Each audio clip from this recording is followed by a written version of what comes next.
and let us all do we can to build a better future. True. But hey, check this out. We got a problem.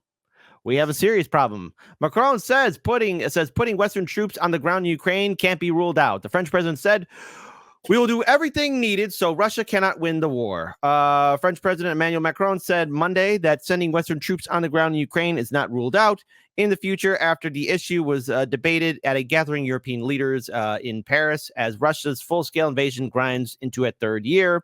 The French leader said that we will do everything needed so Russia cannot win the war after meeting with over 20 European heads of state and government and other Western officials. There's no consensus today to send in an official endorsed manner troops on the ground, but in terms of dynamics, nothing can be ruled out, which I then have to pull up here. From RT, the U.S. Army calls Russia the enemy. The U.S. Army has branded Moscow the enemy while promoting the newly published manual on the Russian military on social media. The Combined Arms Directorate's, the CADD, new 280-page manual gives a detailed overview of Russian military strategy and tactics and tries to predict how the country would conduct itself in future conflicts. So great. By the way, the conflict won't last long because someone's going to push that shiny red button called nuke on it, and then they will be a-flying. Plus, here's another European leader saying we must not rule out putting troops on the ground. For me, today's meeting is a confirmation that the West's strategy in Ukraine has failed. I will limit myself to say that these theses imply a number of NATO and EU member states are considering that they will send their troops to Ukraine on a bilateral basis. I cannot say for what purpose and what they should be doing there, but no Slovakian soldier will go to Ukraine. Now, one other thing here, too. Hey, remember Boris Johnson? I think Crimea is a very interesting prospect because I think before everybody sort of thought, well, Putin will never let Crimea go. This is not worth even trying. Let's try and his treasure.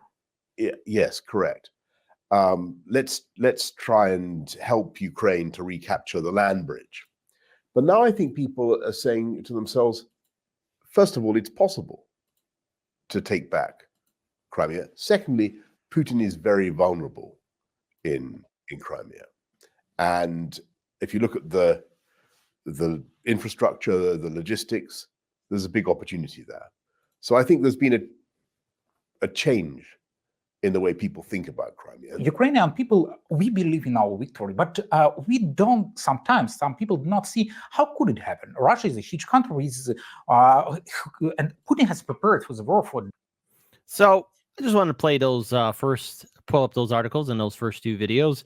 Jay, now knowing that there's talk of potential putting troops into Ukraine, NATO troops in particular, it does call and raise some alarms for the fact that how much further are we going to be involved in this conflict, and when and if will we see any kind of action response from the Biden-Harris administration? I know you've been talking about this, especially with Sabby and the rest of the crew of RBN, how so much of our treasury has been wasted on this needless, pointless war, how people are dying, and yet we are in the third year of this conflict, and there is no absolute victory for either side as it's grinded to a stalemate between both Russia and Ukraine. Take it away, Jay. First of all, Boris Johnson needs a comb and a clue, because here's my issue. Wasn't he and Biden? I'm sorry. I'm getting my conflicts mixed up because I was about to say Israel. But if somebody like him also makes it so that he doesn't want a ceasefire between Israel and Gaza,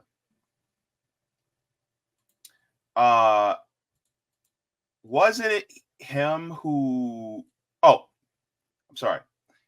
It was Naftali Bennett that tried to negotiate between Putin and Zelensky a ceasefire. And so, but who intervened? It was Boris Johnson who said, nah, you guys shouldn't have peace. We need to actually go up against Russia.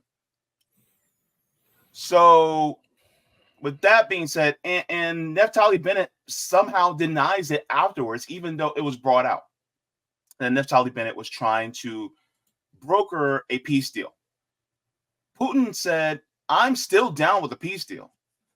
The problem is ultimately what's been going on in Ukraine since the beginning of all this started pretty much in 2014, when there was a coup that was orchestrated by people like Victoria Nuland and, oh gosh, what's that war hawk's name? John McCain.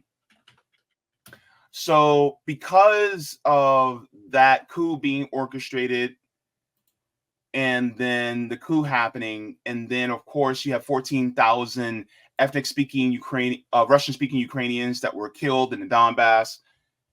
It's like, and then on top of that, NATO moving forward day by day, year by year.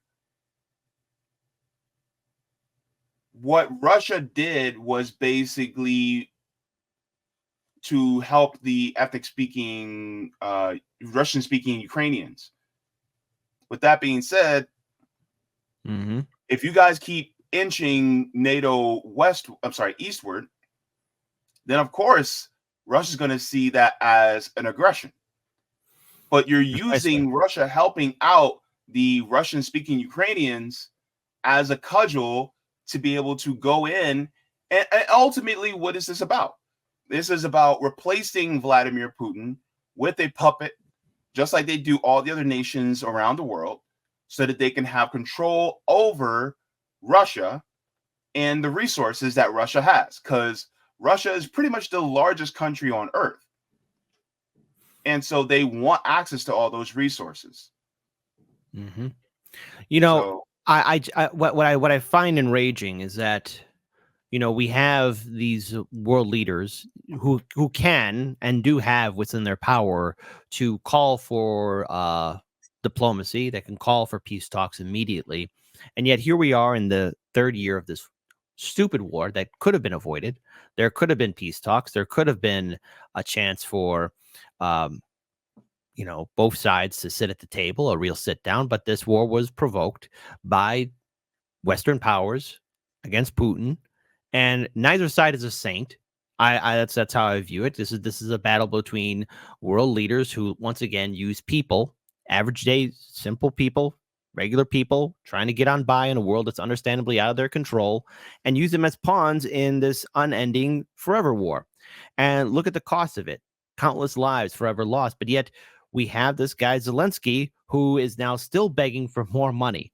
But yet it is impossible for schools here in America to get proper funding, our infrastructure to be updated, for us to have Medicare for all or student debt forgiveness or any other kind of social issue or social program that would benefit the lives of U.S. citizens. I never want to hear from these politicians that, oh, it's just too expensive to do this. Oh, we don't have the money to do it. But yet I'm seeing a check for $1 billion go out to Ukraine. And when did Ukraine become the 51st state? But I just can't help but remember early on in this war, especially I think in 2022, when Zelensky was saying he wanted Ukraine to get the same kind of deal that Israel was getting. And all of a sudden, when I first heard that, I'm thinking, oh, great, they're going to get health care. They're going to get student debt. They're going to have free and affordable education. They're going to have all the nice things that we should have. But yet, when we ask for it, when the American people ask for something, we get a middle finger by both parties. Well, let me also put this out here to people as well. So those of you who are Jewish who are watching, this is proof that the United States actually does not care about you. And they'll care about Israel, but they don't care about Jewish people. And one of the reasons why I say that is because they are so adamant about giving money to Nazis in Ukraine that they will give that money to them, and then they will also smile in your face and say, "Oh, we care about Israel," when really they don't care about y'all either. You know, it's kind of funny because, you know, since that money is going to Nazis in Ukraine, then there's Israel. You know, I just can't help. I'll tell you this after the show. But it is just so insane because I got to be careful what I have to say on YouTube. But never would I see the swastika and the Star of David, both of which, mind you, getting money from the United States government while there's unending wars happening and there's a genocide happening in Gaza. When did this happen? Like, if life is a simulation, if we truly are a computer program, some new intern messed with the code, and that's why we are where we're at right now. So whoever's controlling the master board or something like that, please stop, because I only can handle so much insanity. I got something else I want to pull up to show you. So Ukraine's president says 31,000 soldiers were killed since the beginning of the war 2 years ago. So here we go. This is from Case Study QB. Please, everyone, support Case Study QB. He's doing phenomenal work, and he's working on a very important project. So more on that soon from Case Study. But let's hear it from corporate media. I don't know how he sits through this, but he's made out of stronger stuff than me. I'll recognize a real one when I see it. And you know what? Sometimes in life, you just got to tip your hat to a person and say, hey, you're stronger than me. Ukrainian President Volodymyr Zelensky says that 31,000 of his soldiers have been killed since the Russian invasion began 2 years ago. My God. He also says that Moscow is preparing for another major offensive, but Ukraine faces diminishing weapons and ammunition supplies as Congress struggles to pass critical aid for Kyiv. And then there's this foreboding economist cover. They show it this way. Putin is eyeing Europe. Donald Trump, identifiable just by his hair, has his back turned, and they write this: Russia is becoming more dangerous, America is less reliable, and Europe remains unprepared. The problem is simply put, but the scale of the solution is hard to comprehend. That's the dumbest 2 sentences I've ever seen. And not to mention what Putin's eyeballing Russian, there's Trump turning his back. What this is fear tactics by corporate media to get every single American to be afraid of the Russians. And oh no, it's Trump and he's going to betray us and we're going to be a dictatorship and the whole world's going to go upside down. Last I checked, we are in that neoliberal nightmare. These politicians are already screwing us over. These politicians are already taking away our rights. And how many times has the United States supported dictators and tyrants and done coups and regime change wars? And all of a sudden, Europe remains unprepared. Billions of dollars have gone into this proxy war. And yet the economist wants to do this fear tactic of, oh my goodness, here comes Putin. Before we play the rest of the video, how do you feel about that sentence? Russia is becoming more dangerous. America less reliable. Europe remains unprepared. The problem is simply put, but the scale of the solution is hard to comprehend. So that's a terrible sentence, by the way. Absolutely. This is pure projection by the West. It is rich that the United States will be saying, oh my God, Russia's becoming more dangerous simply because of one conflict. Question to anybody who's watching: how many military bases does Russia have around the world? I think it only has like what, maybe 2 or something. I know they got one in Syria, I think. Maybe. It's close to their borders, and they only have a couple. How many does the United States have? Oh, that's a very good question. I think in the thousands, all around the world, everywhere. Yeah. So with that being said, who's the bigger threat? By the way, who has a record of detonating nuclear bombs on a civilian population? I'll wait. That's us. Yeah, Hiroshima and Nagasaki. And trust me, folks, I was there at the Peace Museum in Hiroshima. It is not for the faint of heart. Oh, it is not. It is not. You go in there, and it will take a toll on you.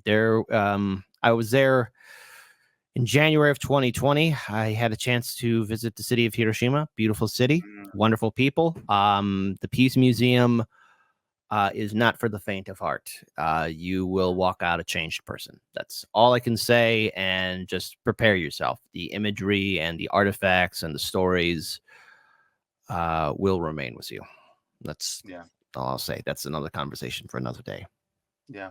And so with this projection on Russia is really just manufacturing consent, to coin the words from Noam Chomsky, that the United States is trying to do so that they can basically do a repeat of the Iraq War, is try to drum up support from the American people so that we will go up against a nuclear superpower, so that the United States, by extension of the corporations, can take over Russia, place another puppet dictator, just like they did with Boris Yeltsin. And by the way, yes, the United States also interfered in Russian elections. They actually advertised this back in the 90s. So when the United States does stuff like this, is to make you feel comfortable with Russian lives being ended. It's the exact same way how the United States is trying to make you feel okay and complicit with Palestinian lives being ended for the sake of going against what they deem to be a terrorist. And the thing is that Vladimir Putin is just a boogeyman, just the same way they did to Yasser Arafat, just the same way they did to Muammar Gaddafi, right? Just the way they did to Kim Jong-un. All these people are considered enemies of America because they do not do the exact same thing the exact same way as America does. But just because they do it differently doesn't mean it's wrong. It's just they don't like it because it doesn't appeal to their exploitative system that they want to implement around the world. I gotta ask you a question. All right, and because we'll play the rest of the video, but you know, looking at world history, especially during the point of the Cold War, I can't help but be reminded of that Nicolas Cage movie, Lord of War, where eventually when the Soviet Union fell apart, his rival was talking about, how the rules are going to change. And it was easier when you could choose a side because there was the Soviets and then there was the Western powers. And have you noticed, like in regards that with the aftermath of the Cold War and everything that came afterwards, like the boogeyman, the evil person that the United States would pick has gotten more punier and more pathetic as time progressed. Like it is now out of pure desperation to find a bad guy to be a rival. And if anything, I would compare it to what you would see in the Venture Brothers, where you would have like the heroes and the antagonists, like they'd be going like, hey, can I art you today? Can you be my opponent today? Like, oh, you're going to be my enemy. And it's just, it's becoming so much of a clown show in regards to turning this leader or this person or this group into the next bad person. And it's, of course, we're seeing how the media is trying to vilify Donald Trump and turn him into this horrible, evil Hitler 2.0 when he's nowhere near to that. And then there's also trying to compare that to Putin, or making anybody or anything that's been against the neoliberal agenda into the next bad guy. And it's just, it's so transparent, because all what it's doing is still keeping the remnants of the military industrial, or at least remnants, but at least the military industrial complex from falling apart. It's the only thing that's keeping it still around, because they have to look for that next bad guy in order to antagonize. But with Putin, it is another global superpower that has weapons of mass destruction at their disposal, and it seems like they keep on trying to provoke the bear, and sooner or later, it's going to backfire on us. This reminds me of an abusive relationship that a parent would have a child. The parent would beat the kid mercilessly for maybe something small or not even doing anything wrong. But then the parent goes, "Why do you make me do this to you?" Oh, that's the United States. Why do you make me? And then they always have to victim blame or place the blame on somebody else. The United States always has to have a boogeyman or an enemy, and then they have to project that enemy and say, look, they're trying to take your liberty away, when in reality, it's the United States that's actually taking the liberties away from us. Look at what happened to the African People's Socialist Party, the Uhuru movement. Mm-hmm. Who went after them? Was it the Russians? Was it the Cubans? Was it the Iranians? No, it was the FBI. They went against them because. Now wait a minute. Who was president when that was happening? Oh, Biden. All right. Ice cream liquor himself, right? And so when you look at, for instance, who was it that offed Fred Hampton? Was it China? Was it Vietnam? Nope. Was it Venezuela? Nope. Huh. By the way, hold Could up. have been. Who was the one who signed the 94 crime bill? Was it a senator from the UK? Was it a senator from Syria? Syria? Was it a senator from North Korea? No, I don't know anything about the great state of North Korea, but I do know about a guy from the great state of Connecticut. First name Joe, last name Biden. I hope that this is Delaware? Delaware. The great state of Delaware. Oops, sorry, got that wrong. Ha ha ha. Hashtag unsubscribe. I'm sorry, folks, got that wrong. All right, but yeah, hey, it's Biden. But let's find out just a little bit more about what exactly is going on, because after all, folks, hey, get ready for the sequel that we all been waiting for, WW3. This, of course, 9 months before an election that could put Donald Trump back in the Oval Office. Oh, no. CNN's Max Foster is joining us now live from London. Max, good morning to you. This really kind of captures so much of the kind of existential questions that are facing Europe directly, but also really the entire architecture of the post-World War Pax Americana, really. What do you see in, as we are hitting the 2-year? Pax Romana? Pax Americana. Sorry, Pax Romana. Whoa. What? Sorry. Pax? What Pax? Pax. Because the thing is that it's supposed to be a Latin term that translates from Pax to peace. What Pax? Because as far as I know, there is no Pax Americana. There never was a Pax Americana. So what is she talking about? What she's talking about is a time when we had the almighty dollar reign supreme. What she's talking about is when our powers was unchecked, when there was still politeness and civility in American politics, and before this thing called the interweb gave power to the people so our voices can be heard, and so that way corporate media couldn't be challenged. But that great Pax Americana is now gone, because the thing is, it never was around. Even the Pax Romana has more street cred than Pax Americana, and that's not saying much, because those were the Romans, for Christ's sakes. Year anniversary of the war in Ukraine. Well, we're now questioning, aren't we, America's role in the world? What role does America want in the world? Is it going to be a global policeman standing up for democracy and freedom, those traditional sentiments?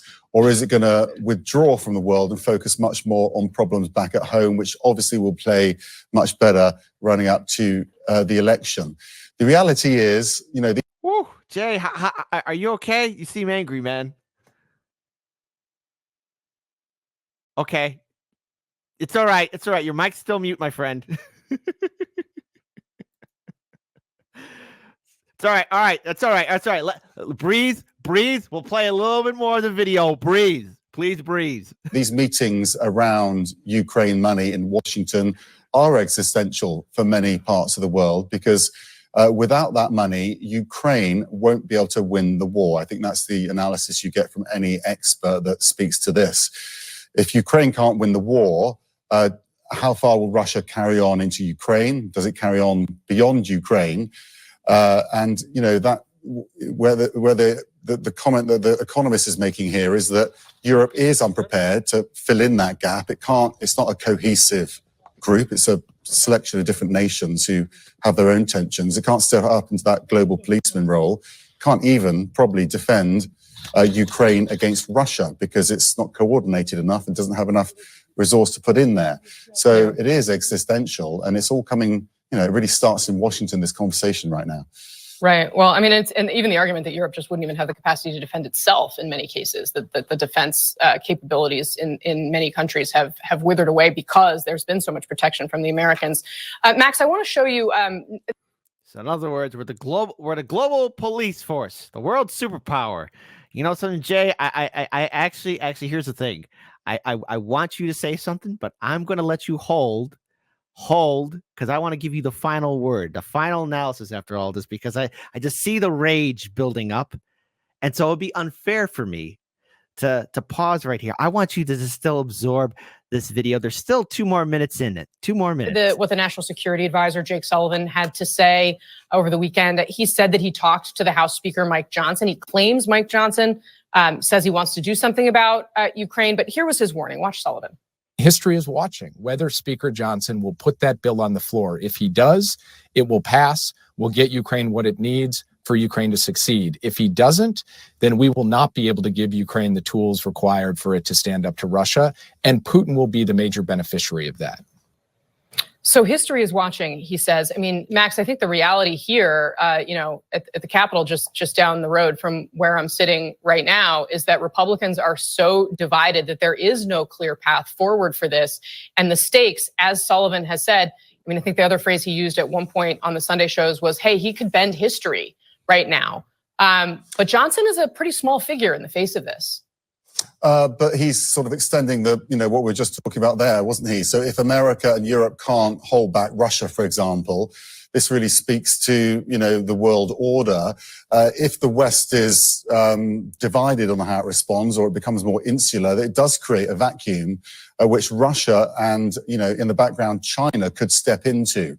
So then you end up in this situation about who is the global policeman. And if Russia and China work together, other big powers, then it does change the whole dynamic of how global power operates. So the concern is, and just a few more seconds into it, but I just want to say the concern is who's going to be the policeman? Who's going to be the one waving their gun around? Who's going to be the one stomping their jackboot around? Who's going to be the one to dictate how things are going to be said and done? And the thing is, there is a major upset because support for the war in Ukraine is dwindling. People are protesting this ridiculous genocide that's happening in Gaza, and people are upset that seeing men, women, and children are dying in pointless wars. We have unending conflicts. There's this conflict happening in Yemen. There's conflict was potentially happening with Iran. Of course, then you also have our same politicians starting stuff with China over Taiwan. Say it with me, folks. What could possibly go wrong? But I think it's only fair to give the final word and commentary to James. Jay, take it away, my friend. Your thoughts and analysis over everything that we saw for the upcoming sequel we've all been waiting for, WW3. This is what Lockheed Martin wants to hear. This is what Raytheon wants to hear. This is not actually about protecting America. By the way, I don't even want to use the word America's trying to be the world police anymore, because that connotates that there's some upholding of law. There's no upholding of international law when it comes to the United States. They don't follow international law. That by that very definition, they do not uphold or have the right to enforce international law because they're not following the law themselves. So when the United States says that we need to go after Russia for, let me check the notes, for doing things that the United States has done millions of times over. And Russia didn't even do what the United States is projecting onto it that it actually did, right? But the United States just wants to go after Russia because of the resources. But they don't want you to know that. See, this is why it's important to support independent media like Heartland's Media. Because the issue is that they want you to be complicit with saying, oh my God, Vladimir Putin's a tyrant. Here's the crazy part. And this was from Julius Malema. He's from the EFF in South Africa. He said Vladimir Putin ideologically is more aligned with the US. That's what he said. The only difference is Vladimir Putin does not want to be a puppet of the United States. And because he's resisting that puppetry, the United States goes, okay, you're going to learn today. And so we're going to take you out and replace an actual puppet with you. Because he saw how the United States operates. And he just wants to have, Russian sovereignty. That's pretty much all it is. So ideologically, they're actually more aligned. But the crazy part, the dumb part is the United States does not want to be in line with Russia. They do not want to be in league with Russia at all, only because Vladimir Putin resists control. That's pretty much it. Mm-hmm. And so when the United States is talking about, well, we need to give more money to Ukraine, you want to give money that's really supposed to be going towards people like myself for healthcare to Ukraine. You want to give that money that's supposed to be going to the VA to Ukraine. You want to give that money that's supposed to be going towards people's housing to Ukraine.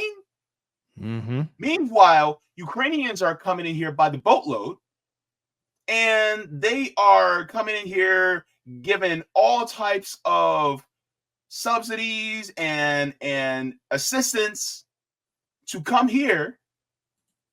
I don't see that happening to Russians on the Russian side. I don't see that happening to Palestinians. It's almost like there's a form of favoritism that's happening here. There you go. So, And I think go ahead. No. Go ahead. I want to give you the final word. No, so this is really just a ploy so that the Raytheons, the Honeywells, the Northrop Grummans, they all have their big payday in having a war with Russia. That's pretty much all it is. So ultimately, when it comes to fighting against these warmongers, they will. There's never a war that they don't like, and they will sacrifice the world just so that they can meet their fourth quarterly profits. True. And unfortunately, we are stuck holding the bag. The American people are stuck paying these ridiculous wars, and the only way things will change is if we say no more. And that's a great note to end on.